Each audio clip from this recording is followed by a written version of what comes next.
Back to news. రాష్ట్ర విభజనపై సీమాంధ్ర కాంగ్రెస్ నేతల్లో భిన్న వాదనలు వినిపిస్తున్నాయి. సమైక్యంగా ఉంచడం తప్ప మరో ప్రత్యామ్నాయం లేదని కొందరు బలంగా వాదిస్తూ ఉంటే మరికొందరు మాత్రం హైదరాబాద్ విషయంలో స్పష్టత ఇస్తే చాలంటున్నారు. అయితే అందరూ సీమాంధ్రలో జరుగుతున్న ఉద్యమానికి సంపూర్ణ మద్దతు ప్రకటిస్తున్నారు.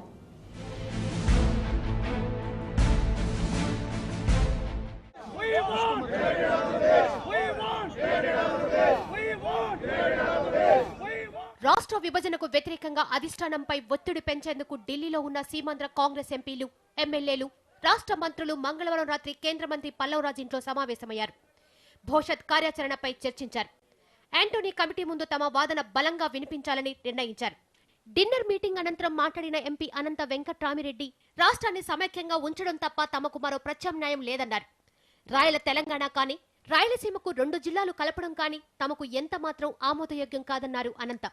యాంటోనీ కమిటీ ముందరైనా, ప్రైమ్ మినిస్టర్ అయినా, లేకపోతే మా నాయకురాలు సోనియా గాంధీ దగ్గరైనా ఒకటే ఏ విషయాలు చెప్పినామో యాంటోనీ కమిటీ ముందర చెప్తాం. ఏ పరిస్థితుల్లో కానీ ఈ రాష్ట్రం విభజించడానికి వీలు లేనే లేదు, పరిస్థితి లేదు. మీరు ఏకపక్షంగా ఒక నిర్ణయం అనేది తీసుకున్నారు, దాన్ని ఉపసంహరించుకోవాలని చెప్పేది ఎక్కడ ప్రత్యామ్నాయం, అసలు ఈ రాష్ట్రం ప్రత్యామ్నాయం లేదండి, లేదు. 3 ఏళ్లుగా సమైక్యాంధ్ర కోసం పోరాడుతున్న అధిష్టానాన్ని ఒప్పించడంలో విఫలమయ్యామన్నారు రాష్ట్ర మంత్రి శైలజనాథ్. నాయకులుగా తాము విఫలమైన జనం స్వచ్ఛందంగా ముందుకొచ్చి ఉద్యమిస్తున్నారని, వారి నాయకత్వంలో పనిచేస్తామన్నారాయన. ప్రజలే నాయకత్వం వహిస్తా ఉన్నారు. వివిధ గ్రూపులు, ఎన్జిఓలు అందరికీ జేజేలు పలుకుతా ఉన్నాను. 3 సంవత్సరాల కాలం పాటు ఎవరెటు మాట్లాడినా కేవలం సీమాంధ్రకు సంబంధించిన మేము ఎమ్మెల్యేలం, ఎమ్మెల్సీలం, ఎంపీలం, మంత్రులం మాత్రమే రాష్ట్రం ఐక్యంగా కొంచెం గట్టిగా అడుగుతా ఉన్నాం, మా పోరాటం చేస్తా ఉన్నాం. సో ఈ రోజున ఎప్పుడైతే మా చేతకాని టైం వచ్చినప్పుడు ఆఖరికి ప్రజలే నాయకత్వాన్ని తీసుకున్నారు, వాళ్ళ నాయకత్వంలో పనిచేస్తారు. నిధులు, నీళ్లు, రాజధాని వంటి వాటిని తేల్చకుండా విభజన చేయడం సరికాదన్నారు ఎమ్మెల్యే వంగగీత. కొత్త రాష్ట్రాన్ని ఏర్పాటు చేసి లక్షల కోట్ల ప్యాకేజీ ఇచ్చే బదులు రాష్ట్రాన్ని సమైక్యంగా ఉంచి ఆ నిధుల్ని వెనుకబడ్డ ప్రాంతాలన్నిటికీ కేటాయించాలని సూచించారామె. పెద్ద రాష్ట్రంగా ఉంటేనే జాతీయ స్థాయిలో గౌరవం దక్కుతుందన్నారు వంగగీత. మమ్మల్ని విడదీసి 1 లక్ష కోట్లో, 2 లక్షలో, 5 లక్షల కోట్లో ఎన్నో ఇచ్చే బదులు తెలంగాణ ప్రాంతాల్లో ఉన్న వెనకబడి జిల్లాలు, ఉత్తరాంధ్రలో ఉన్న వెనకబడి జిల్లాలు, రాయలసీమలో వెనకబడి జిల్లాలు, ఈ 1 లక్ష కోట్లు పూర్తిగా ఇచ్చేస్తే బ్రహ్మాండమైన అభివృద్ధి చెందుతుంది. కలిసి ఉంటే బాగుంటుంది, పెద్ద రాష్ట్రం ఉంటుంది. కాబట్టి ఈ పెద్ద రాష్ట్రాన్ని, ఆంధ్రప్రదేశ్ లో ఒక పెద్ద రాష్ట్రాన్ని ముక్కలు చేసి లబ్ధి పొందే కన్నా ఉంచితే దేశానికి కూడా చాలా మంచిదని మా అభిప్రాయం. అయితే ఎంపీ హర్షకుమార్ కొంత భిన్నంగా స్పందించారు. రాజధాని విషయంలో క్లారిటీ ఇస్తే విభజనపై అభ్యంతరాలు ఉండకపోవచ్చన్నారాయన. 10 సంవత్సరాలకి రాజధాని కింద హైదరాబాద్ ఉంచుతామన్నారు. అట్టి రాజ్యాంగ నిపుణులు చెప్తున్న ప్రకారం ఒక రాష్ట్రంలో ఇంకొక రాజధాని అన్నది ఏర్పడదు. కాబట్టి ఖచ్చితంగా యూనియన్ టెరిటరీ చేసిన తర్వాతే ఆ యూనియన్ టెరిటరీలోనే 2 రాజధానులు ఉండే పరిస్థితి. దాని మీద కూడా క్లారిటీ ఇవ్వాలని నేను కమిటీని కోరుకుంటున్నాను. ఎమ్మెల్యే కన్నబాబు కూడా అసలు సమస్య హైదరాబాదే అని చెప్తున్నారు. ప్రతి ఒక్కరికి హైదరాబాద్ తో అన్ని విధాల అనుబంధం పెనవేసుకుపోయిందని, అందుకే అంతా పోరాటం చేస్తున్నారని చెప్పారు. దీనిపై స్పష్టత ఇస్తే విభజనకు అంగీకరించవచ్చని అన్నారాయన. హైదరాబాద్ తో విడదీయరని అనుబంధం సీమాంధ్ర ప్రాంత ప్రజానీకంతో ఆస్తులే కాదు, బంధువులే కాదు, పిల్లలే కాదు, అన్ని రకాల కూడా అనుబంధం పెనవేసుకుపోయి ఉంది. అంచేత రాజధానిని తమ నుంచి దూరం చేస్తున్నారనే భావన్ని తట్టుకునే పరిస్థితి ఈనాడు సీమాంధ్ర ప్రాంత ప్రజానీకంలో లేకే అన్ని రకాల సంస్థలు, వివిధ సంఘాలు ఈనాడు ఉద్యమిస్తూ ఉన్నాయి. హైదరాబాదు నగరాన్ని సీమాంధ్ర ప్రాంత ప్రజానీకానికి కూడా హక్కు ఉండే విధంగా ఏదైనా నిర్ణయాలు తీసుకొచ్చినప్పుడు ఒకవేళ అవసరమైతే విభజన కూడా అంగీకరించే పరిస్థితి ఉండొచ్చు. మొత్తం మీద సీమాంధ్ర కాంగ్రెస్ నేతల ప్రధాన డిమాండ్ మాత్రం విభజన వద్దని కాగా, కొంతమంది ప్రత్యామ్నాయ మార్గాలు సూచిస్తున్నారు. ఈ వాదనలన్నింటినీ యాంటోనీ కమిటీ ముందు వినిపించేందుకు సిద్ధమవుతున్నారు.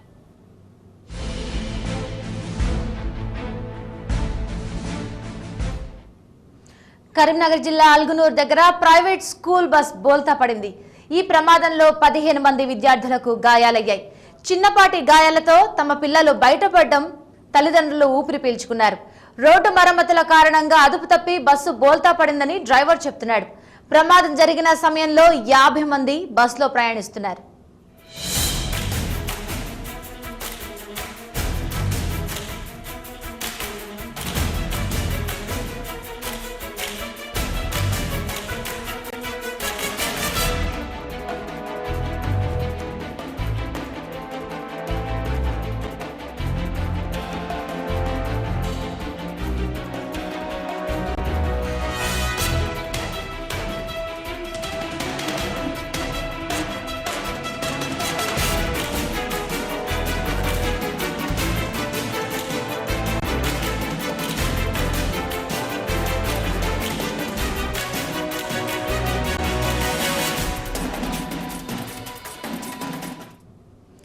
రాష్ట్రంలో రాజకీయ వాతావరణం గరంగరంగా ఉన్న పంచాయతీ పోరు మాత్రం ప్రశాంతంగా ముగిసింది.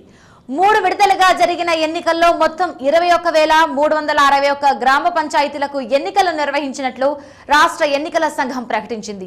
మొత్తం 21,441 గ్రామ పంచాయతీలకు చివరికి 80 గ్రామాలు ఎన్నికలు నిలిచిపోయాయి.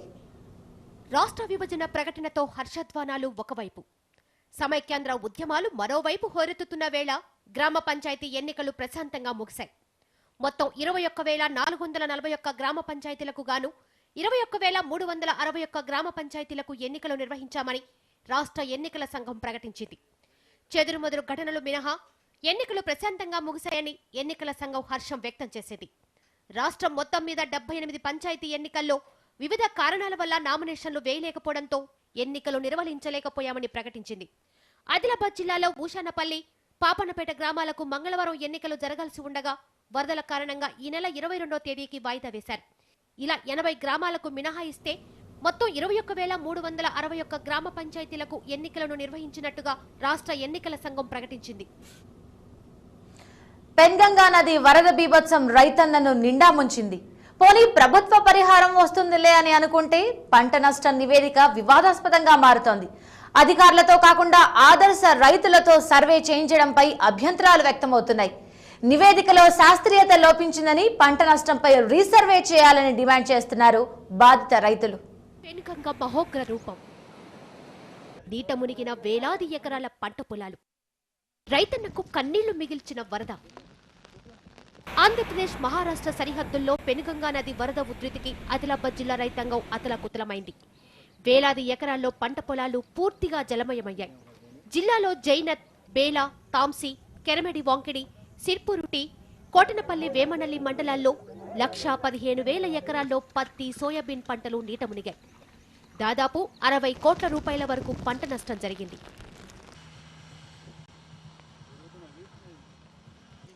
అప్పు చేసి వేసిన పంట నీట మునిగిన రైతన్న గగ్గోలు పెడుతుంటే పంట నష్టం వివరాల సేకరణలో అధికారుల కొరత రైతుల పాలిట శాపంగా మారింది.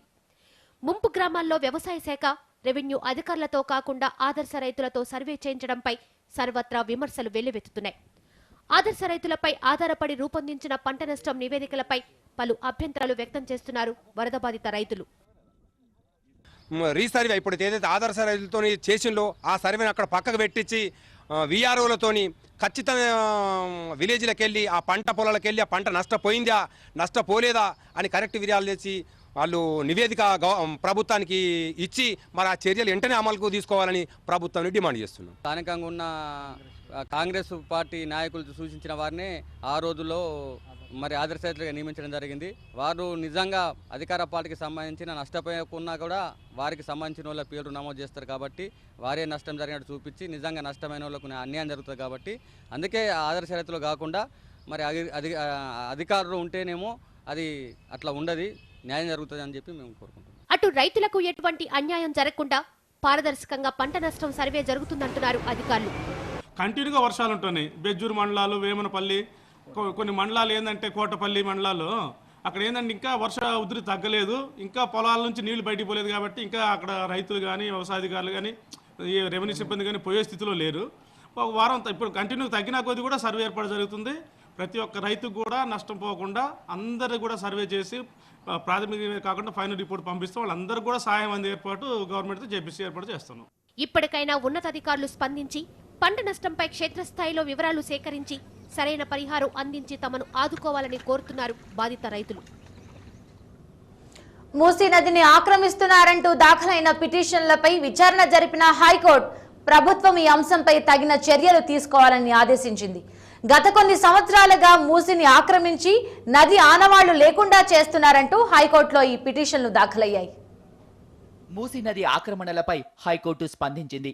ఆక్రమణలపై దాఖలైన పిటిషన్లపై విచారణ చేపట్టిన ధర్మాసనం ఆక్రమణలపై కఠినంగా వ్యవహరించాలంటూ ప్రభుత్వాన్ని ఆదేశించింది.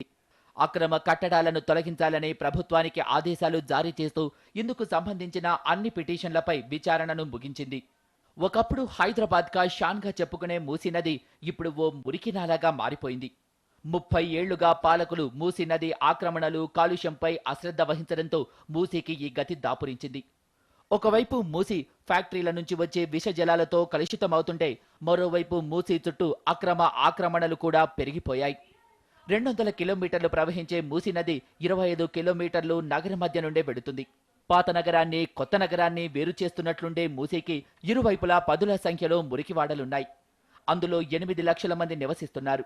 నగర శివార్లలోని ఎల్బీ నగర్, ఉప్పల్ దాటాక వందల సంఖ్యలో గ్రామాలు మూసిని ఆనుకునే ఉన్నాయి. వీటిల్లో చాలా వరకు అక్రమ ఆక్రమణలే. 2000 సంవత్సరంలో హైదరాబాద్లో కురిసిన భారీ వర్షాలకు మూసి చుట్టుపక్కల ఆక్రమించుకున్న చాలా ఇళ్లు కూలిపోయాయి. అయినా ఆక్రమణల పర్వం ఇంకా కొనసాగుతూనే ఉంది.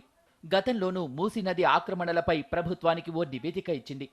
దీనిపై సంతృప్తి చెందని హైకోర్టు మూసీ నది ప్రక్షాళనకు ఆదేశించింది. అయితే ప్రభుత్వం ఇప్పటి వరకు మూసీ ఆక్రమణలపై ప్రత్యేకమైన కార్యాచరణ రూపొందించలేదు. కోర్టులు, స్వచ్ఛంద సంస్థలు, మీడియా నెత్తి నోరు బాదుకుంటున్నా ప్రణాళికాబద్ధంగా ముందుకు వెళ్లటం లేదు.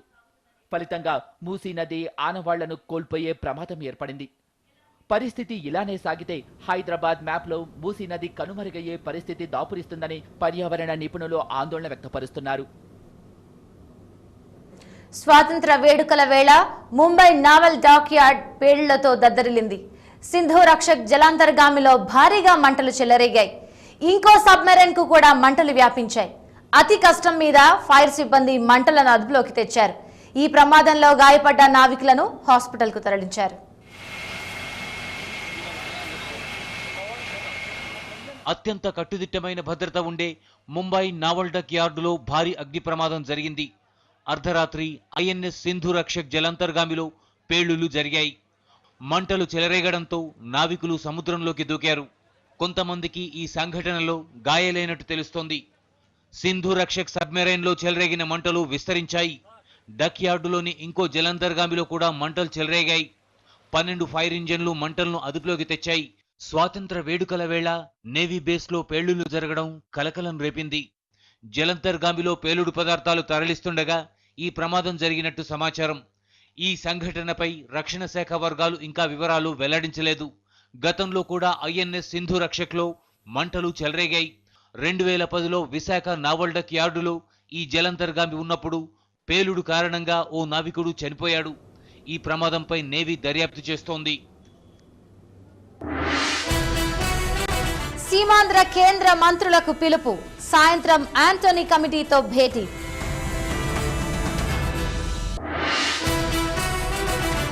ఎమ్మెల్యే రమేష్ కు హైకోర్టులో చుక్కెదురు. భారత పౌరుడు కాదని తీర్పు.